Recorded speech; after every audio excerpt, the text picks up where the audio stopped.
Hey everyone, Token Dave over here, dorky token black guy who's just trying to get by. And welcome back to Martial Arts Mayhem, where I predominantly talk about martial arts related content within entertainment for the month of May. You know, I just realized something. I am 8 reviews into Martial Arts Mayhem, and I have not talked about one movie with a leading female protagonist. Let's change all that as I start the 90s block by talking about China O'Brien. Lori China O'Brien is an LA police officer who was one of the lead self-defense teachers to the LAPD. When she justifiably kills a teenager in self-defense, she is shaken by the incident, quits the force, and returns to her hometown in Utah.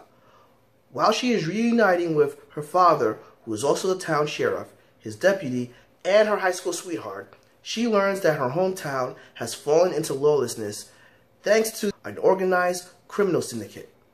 When her father is killed, China decides to run for sheriff in order to clean up the town. We've started off the 90s block and starting to talk about female martial artists. Let's talk about Cynthia Rothrock for a brief moment. Cynthia Rothrock is one of the best martial artists in movies. She has awesome technique. She has amazing speed and amazing agility. This is because she is a 5-time world kata champion.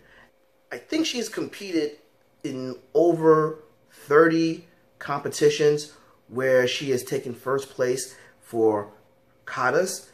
Now, that's fairly impressive. However, people tend to say she's good with controlled, predictable movements, but what type of fighter is she?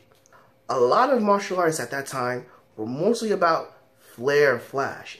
When you're really good at katas, you're actually a great athlete, especially in martial art movies, where you really have to have crisp technique and great control. But with having that, that doesn't really help you if you have to defend yourself. And I questioned her martial arts prowess. That all changed when I found out she started her film career in Hong Kong under Golden Harvest. Golden Harvest, if I'm correct, they're kind of defunct right now and got brought up by another company. I'm not 100% sure. Don't quote me on that. But you can correct me in the comments. However, Golden Harvest is mainly known for a lot of the successful 1970s and 80s Hong Kong films. Particularly, this was the company that produced and distributed a lot of Bruce Lee's movies. So there was that, and then there was the fact that I actually saw her compete in 2 fighting tournaments where, god damn, some of those caressing kicks, I'm surprised she didn't kill someone. So, needless to say, she's a certified badass. Almost every time I watch a movie with hers, you automatically know the fight sequences are going to be great. Quality of the films, though, not that good, primarily because she is known to be a B-movie actress, which kind of isn't fair, but then you see the quality of the movies that she's in, and yeah. This was actually one of her breakthrough movies in the American market. It also doesn't help that Robert Krause was directing this. We have actually talked about 2 other Robert Krause movies in Martial Arts Mayhem: Enter the Dragon and Black Belt Jones. With this movie, it is clear that Robert Krause did not evolve as a movie director. He got his fame in Enter the Dragon, but stood stagnant. We pretty much got the same direction from Black Belt Jones within this movie.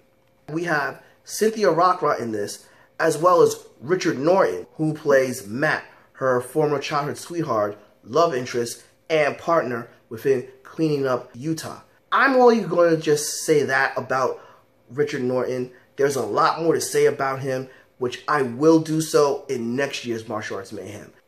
Another ally of China O'Brien and Matt is Dakota, played by Keith Cook. Famously known for his role in Mortal Kombat, both the video game and the movie, where in the video game he actually played Reptile in the first video game. And he is also known for playing Sub-Zero's younger brother in Mortal Kombat Annihilation. Choreography is, I mean, they're okay.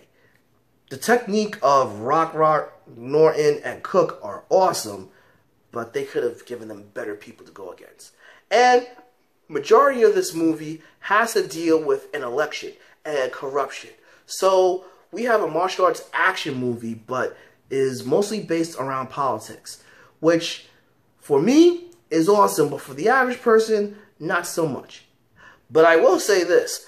This movie displays why the Democratic Party sucks at American politics. Because goddamn, this is where grassroots and knowing your community comes into play. So wherever you hear someone saying that, oh, the Democrats have a really good shot at their elections and everything, look to what happened in 2016 where the DNC is probably putting all this money in, but they're not really mobilized enough or have enough of a grassroots game. Just saying, y'all. So we have terrible direction, terrible film quality, mediocre fight sequences, and faux suspense. Despite this being my guilty pleasure, China O'Brien is whack. Have any of y'all seen China O'Brien? Do you agree with my verdict or disagree with my verdict? Do you know of Cynthia Rockrunt? Please, drop me a comment below, give me a like, follow me on Facebook at Token Dave, or on Twitter, TokenDave80, subscribe, and ring that bell so you know when a new video loads. But until then, this has been Token Dave, the dorky token black guy who's just trying to get by, and I'll catch all of you later.